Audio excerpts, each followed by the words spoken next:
તો G20 સમિટમાં બાલીથી વડાપ્રધાન સંબોધન કરી રહ્યા છે. સીધા પહોંચ रिलेशंस को सेलिब्रेट करता है. इंडोनेशिया के लोग इस बार की बाली यात्रा के फोटो इंटरनेट पर देखेंगे तो उन्हें वाकई गर्व होगा, आनंद होगा, उत्साह से भर जाएंगे. और कई वर्षों बाद बीच में कोरोना के कारण जो दिक्कतें आई उसके कारण कुछ रुकावटें आई थी और अब कई वर्षों बाद बाली यात्रा ये महोत्सव उड़ीसा में बहुत ही बड़े स्केल पर भव्यता के साथ, दिव्यता के साथ, लाखों लोगों की भागीदारी के साथ, मास पार्टिसिपेशन के साथ अभी मनाया जा रहा है. मुझे बताया गया कि वहां के लोग ये बाली यात्रा के स्मरण में एक स्पर्धा चला रहे हैं. कहते हैं कि कागज के नाव बना करके बहाए जाएंगे और वो वर्ल्ड रिकॉर्ड करने के मूड में है. इसका मतलब ये हुआ कि उड़ीसा में आज जो लोग इकट्ठा हुए हैं उनका शरीर वहां है लेकिन मन बाली में है, आप लोगों के बीच में है. साथियों, हम लोग अक्सर बातचीत में कहते हैं इट्स अ स्मॉल वर्ल्ड, ऐसा ही शब्द नहीं, it's a small world. Bharat और इंडोनेशिया के संबंधों को देखें तो ये शब्द नहीं है, ये हमें सच्चाई नजर आती है, सटीक बैठता है. समंदर की विशाल लहरों ने भारत और इंडोनेशिया के संबंधों को लहरों की तरह ही उमंग से भरा है, जीवंत रखा है. कभी थकान महसूस नहीं हुई, वो लहरें जैसे चलती रहती हैं, हमारा नाता भी वैसा ही जीवंत रहता है.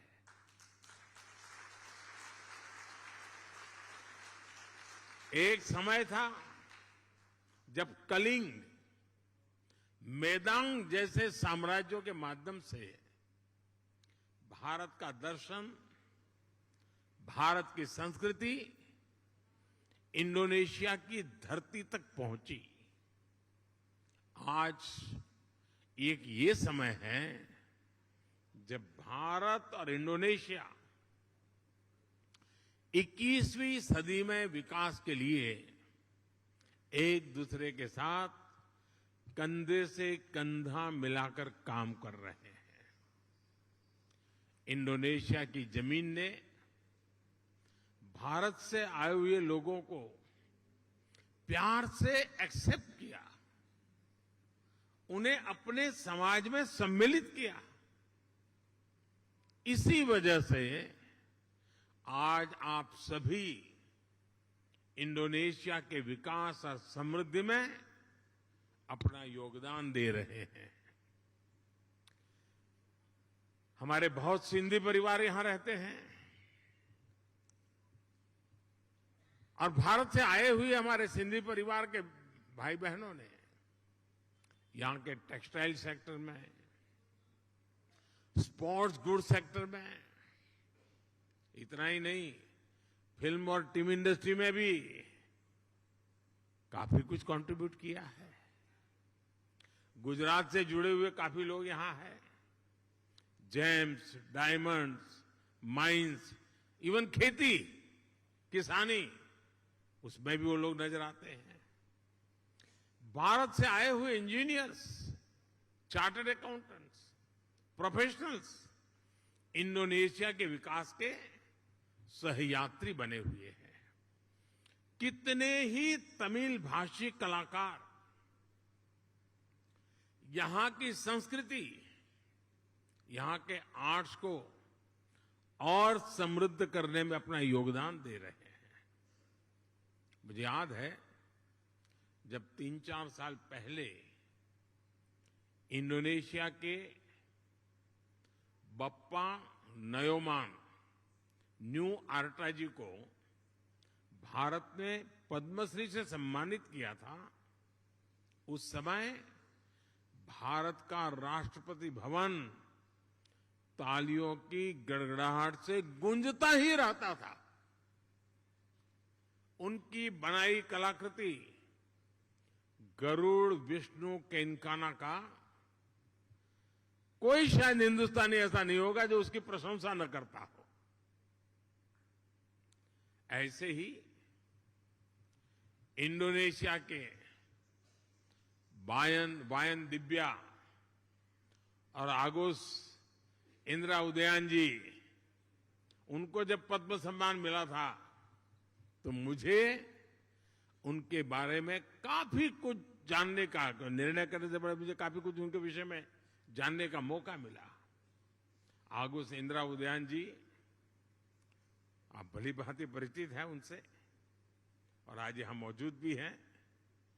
वो बाली में महात्मा गांधी के विचारों को आगे बढ़ाने के लिए जी जान से जुटे हुए हैं।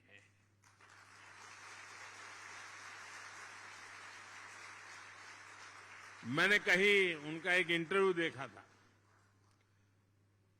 उसमें वो कह रहे थे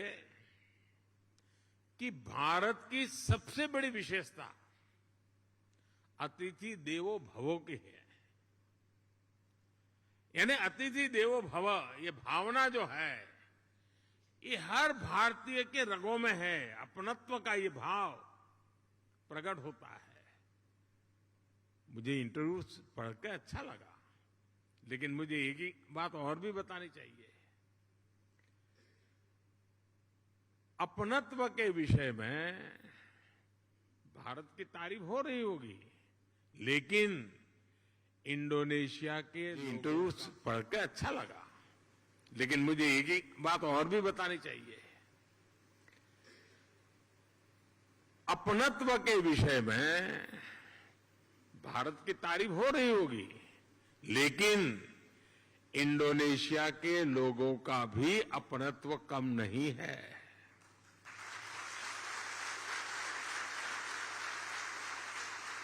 जब मैं यहां पिछली बार जाकार्ता में आया था, इंडोनेशिया के लोगों ने जो स्नेह दिया, जो प्यार दिया, मैंने उसे करीब से देखा था, महसूस किया था। इतना मान सम्मान, प्यार, स्नेह, अपनापन, क्या कुछ नहीं था। और मुझे याद है राष्ट्रपति जोको विडोडो जी के साथ पतंग उड़ाने में मुझे जो मजा आया था, हम दोनों पतंग उड़ाने चले गए थे, वो अद्भुत था। और मेरी तो गुजरात में संक्रांति पर पतंग उड़ाने की बड़ी ट्रेनिंग रही है। और मुझे पता है यहां इंडोनेशिया में भी संक्रांति पर खूब पतंग उड़ाई जाती है। यहां पास में, और ऐसा नहीं है कि भारत और इंडोनेशिया का साथ सिर्फ सुख का है, आनंद का है, अच्छा है तब नाता है, ऐसा नहीं है। हम सुख दुख के साथी हैं। अगर सुख में साथी हैं तो हम दुख में भी उतने ही साथी